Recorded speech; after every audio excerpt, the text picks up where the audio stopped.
প্ৰাদেশিকৰণৰ portal কি হ'ল বা ইয়াৰ নতুন কিবা খবৰ আছে নেকি, কেতিয়ালৈ প্ৰাদেশিকৰণ কৰা হ'ব, কি হ'বগৈ বিষয়টো, এই সকলোখিনি কথা আজিৰ ভিডিঅ'ৰ জৰিয়তে আপোনালোকক জনাব গৈ আছোঁ।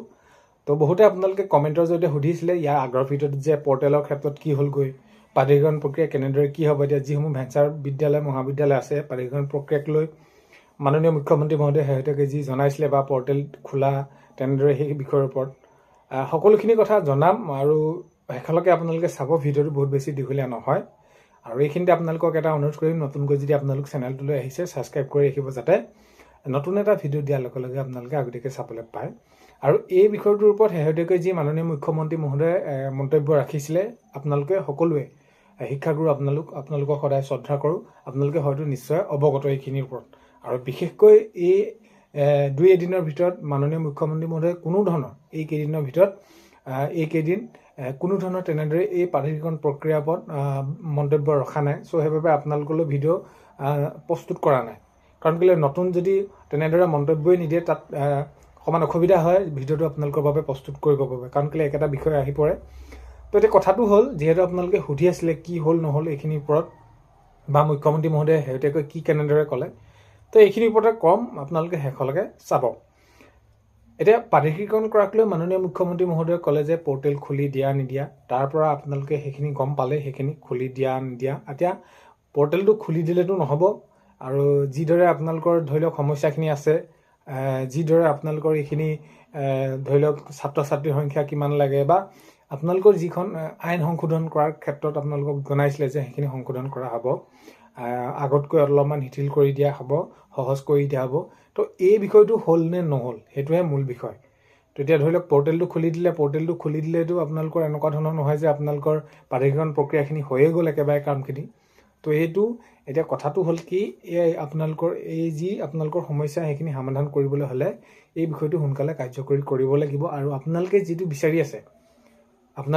বিচাৰি আছে শিক্ষামন্ত্ৰী মহোদয় হওক, মুখ্যমন্ত্ৰী মহোদয় হওক, বিভাগীয় কৰ্তৃপক্ষ হওক, এই বিষয়টো বুজি উঠিব লাগিব যে প্ৰকৃততে এই শিক্ষাগুৰুসকলৰ কোনসমূহ আমি কাম কৰি দিলে তেওঁলোকৰ সুবিধা হৈ পৰিব।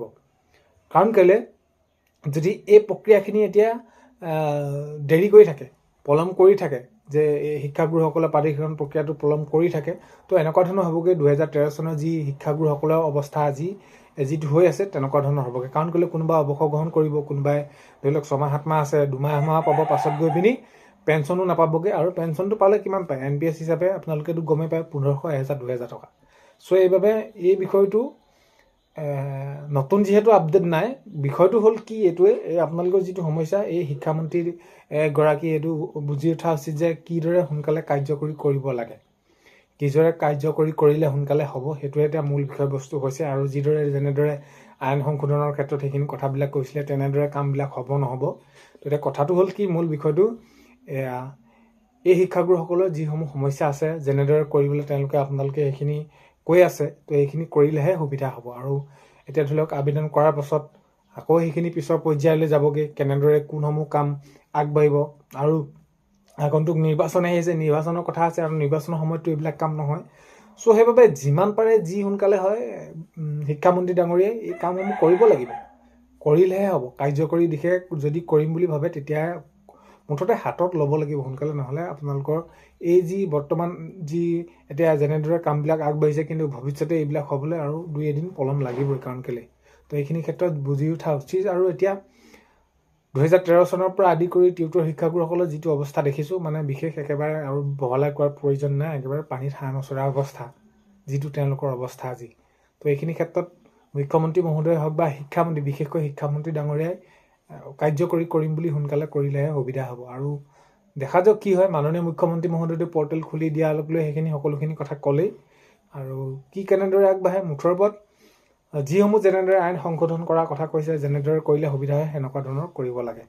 এতিয়া যিটো অৱস্থা 2013 চনৰ শিক্ষাগুৰুসকলৰ, মই সেইখিনি আৰু বিশেষ বহলাই নাথাকোঁ, মানে একেবাৰে দুখ লগা, পানীত হাঁহ নচৰা। আৰু শিক্ষাগুৰুসকলৰ এই শিক্ষাগুৰুসকলৰ একেবাৰে মানে তেওঁলোকতকৈ আৰু কোনো দুৰ্ভগীয়া নাই, এনেকুৱা ধৰণৰ এই অৱস্থা আজি তাৰিখত। তো এতিয়া যি প্ৰাদেশিকৰণ প্ৰক্ৰিয়া, সেইখিনি অতি সোনকালে কামখিনি কৰি দিব লাগে। এইখিনিৰ ওপৰত শিক্ষামন্ত্ৰী মহোদয়ে বুজি উঠা উচিত। কিমান আৰু এই বিষয়টোকে তেওঁলোকে উত্থাপন কৰি থাকিব। তো মাননীয় শিক্ষামন্ত্ৰী মহোদয়ে এইখিনি অতি সোনকালে কাৰ্যকৰী কৰিব লাগে বা যি যেনেদৰে বিহেছে সকলোখিনি সমস্যা সমাধান কৰিব লাগে। তো নতুন আপডেট আহিলে নিশ্চয় জনাম খবৰ। এতিয়ালৈকে কোনো ধৰণৰ তেনেকুৱা খবৰ অহা নাই। তো দুখ লগা বিষয় বহুতেই। তো কি হয় নহয় আগন্তুক সময়ত দেখা যাব। ভিডিঅ'টো শেষলৈকে চোৱাৰ বাবে ধন্যবাদ। অন্য এটা ভিডিঅ'তে লগ পোৱাৰ আশাৰে আজিলৈ বাই।